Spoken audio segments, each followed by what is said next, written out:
the Raptors, Teddy, get even on Tuesday night. And in Major League Baseball, applications are out there for closers. A lot of teams looking forward to it. Let's get right into the hot topic of the day. The Raptors bench, Teddy, comes alive last night in Game 4. Take a look at this. Norman Powell, plus 29. Serge Ibaka, plus 24. Fred VanVleet, plus 25. The bench mob leads to the victory, 120-102. Even up, going back to Milwaukee. Impressive game, Teddy. Yeah, and VanVleet was the difference maker. I mean, he really was. This is the guy that since the start of the Eastern Conference Finals went into yesterday's game 7 of 44 shooting, 3 of 25 from beyond the arc. He lost it. Well, he had a kid. He had the birth of his second child on Monday. Flew back yesterday. Said on the plane, I just chilled out and thought about what I had to do. And then he hit everything last night. As you mentioned, he banked in the 3, and then it got going for him. Kyle Lowry, I think he needed it. I think those type of things relaxed him a little bit. You know what he needed? That banked in 3 to go in, stuff like that, just to get in some kind of a rhythm. Obviously, it wasn't just VanVleet and Powell and Ibaka, but it was the way that trio outplayed a Bucs bench that was better in each of the first 3 games. That wasn't the case yesterday. Wire-to-wire job, and really, we've seen one previous no-show from the Bucs here in the postseason. That was that Game 1 against Boston. Be interesting to see how Milwaukee responds with all of a sudden this series getting very interesting after it looked like the Bucs had the Raptors on the ropes.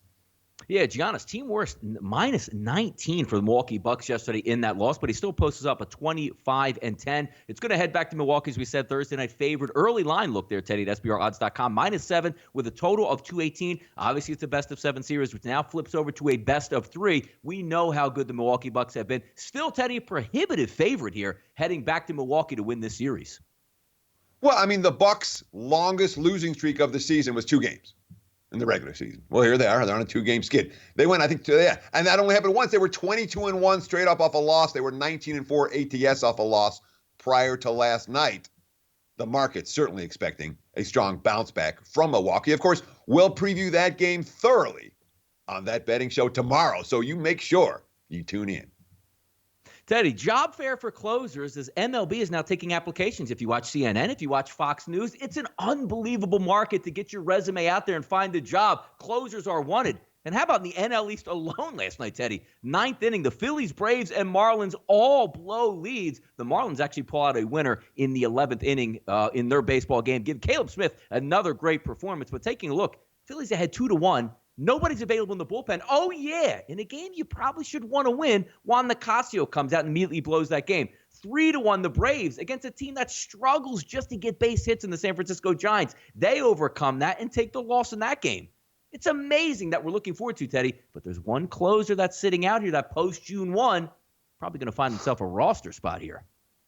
Maybe. And then again, on the other hand, Kimbrel was not effective down the stretch last year. And the Red Sox used him like they would use a player who you were trying to burn out and never worry about him again. So I wonder if Kimbrel's going to get the money. And I wonder if any of these teams that need closers are going to pay the money to get him. I'm not convinced Kimbrel's going to be the answer. And if he's not, you just paid a whole lot of money for a guy who is going to cost you games, not win them. Look, there's nothing more frustrating for bettors or for teams than blown save chances.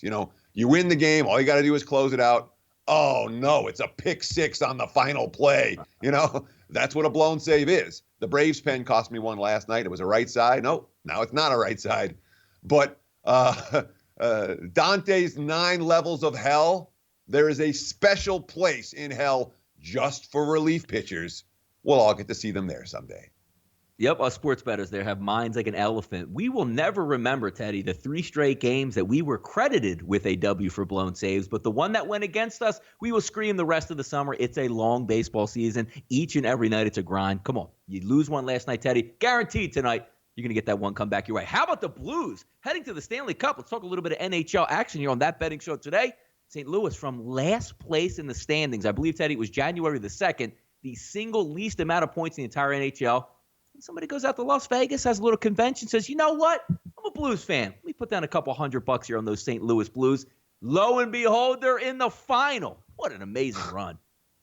Yeah, and hockey can do that. And I'm honestly surprised that the books continue to offer stuff like 250 to 1 on St. Louis. There is enormous liability here in Las Vegas on the St. Louis Blues. They will be rooting for Boston like nobody's business because why? It doesn't take many 200 to 1 or 250 to 1 tickets for you to face a whole lot of liability on a team. And, as we saw with the insanity in British soccer a few years back, as we saw with the insanity of the Rams going from last place team to winning the Super Bowl at 200 to 1.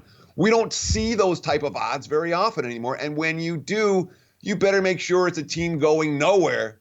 St. Louis Blues have gone somewhere, and there's a lot of bookmakers here in town. They'll be rooting for Boston come next week. May 22nd, Teddy. Look, it's almost football season. We get it. We're going to continue that march on sportsbookreview.com to get you ready for opening day in the NFL 2019 NFL team preview. Today is those Tampa Bay Buccaneers. 66 to 1, Teddy, to win the 2019 championship. 30 to 1 to win the NFC. And the team total this year for the Bucs, 6.5. If you remember last year, you got out hot. You saw some Fitz magic. Winston was suspended. Oh, my goodness, what a shocker game one, Teddy, to win over the New Orleans Saints in the Dome. Then they come home and beat the defending Super Bowl champion Philadelphia Eagles. All is good. Topsy turmoil, trading back quarterback after quarterback during the season between Winston and Fitzpatrick. Didn't work out that well. You know what ended up? Their cutter got fired. Bruce Arians going to take over as head coach of the Bucs in 2019. What do they do in the draft, Teddy? They go defense. Devin White in the first round, defensive back Sean Bunting in the second round, and load up again with the defensive backs Jamal Dean and Mike Edwards in the third round. Tampa Bay Bucs say, look, we know the class of the NFC South is going to be the New Orleans Saints. Bucs, look, I like the head coaching move that they made, going from Cutter over to Bruce Arians. Always a big fan. I think they're a little bit talent depleted right now before they can really make a move. But, hey, it's another referendum this year on their quarterback, Jameis Winston. Yeah, and this has been a division where worst to first happens on a surprisingly consistent basis. And from a power rating standpoint, there's no question. New Orleans is ahead of Tampa Bay. Atlanta's ahead of Tampa Bay. Carolina's ahead of Tampa Bay. On paper, this is a team with a whole lot of growing pains in a pretty tough division. However, it's not just Arians. I like the guys he brought in around him. Todd Bowles is the assistant defense coordinator, I should say. Bowles, yeah, he crashed and burned as a head coach. I don't think it was all his fault. The guy's a good defensive mind. Byron Leftwich, who showed signs as an offense coordinator, now gets a full-time job in Tampa. I think these are guys that the players will relate to. Bowles a player's guy. Leftwich is a player's guy. I think, and Arians is as well. So, whereas Cutter, how do we say this politely? They tuned him out pretty early. I'm not convinced that's going to be the case, obviously, with the new coaching staff. We talk about Tampa last year, and it all starts, every bit of handicapping for 2019 starts with 2018 because you want to know, were they actually this bad? Are we starting from a point where, no, this team's actually better than their record, or maybe they were worse than their record? And that's your starting point for making adjustments. Last year, the Bucs were 0.2 yards per play. That's not typical. Plus 0.2 yards per play. Not typical of a team that wins 5 games. All right. Now they got crushed, 0.8 yards per rush. From a QB rating standpoint on defense, it was a disaster. QB rating allowed of 110. That was worst in the NFL. And they were minus 18 in turnovers, which was near the bottom of the NFL. Those two stats alone explain a disaster campaign. When you're giving up opposing QBs to 110 QB rating and you're minus 18 in turnovers, it's going to get ugly. Very tough schedule last year. Slightly easier this year, but still a little bit tougher than league average based on this year's season win totals. Please don't look at those aggregate numbers from last year when you're looking at strength of schedule. I'll give you the good numbers. Watch sports, that betting show every day, and you'll get access to the numbers that I put out. But, you talk about the free agent signings. You bring in Donovan Smith, and, $41 million as a left tackle. And then Shaquille Barrett at linebacker, Brashard Perryman at wide receiver. We're not talking about huge names, but we are talking about a team that was riddled with key injuries last year. I don't think there was a team in the NFL that had a worse injury situation than Tampa did on the defensive side of the football. Just by being healthy coming into camp, this team's going to be better. You talked about the first 4 draft choices all on defense. There's point spread hope for the Bucs in 2019. Heck, there might be straight up hope for this squad as well. As I mentioned, the NFC South has seen quite a few turnarounds in recent seasons.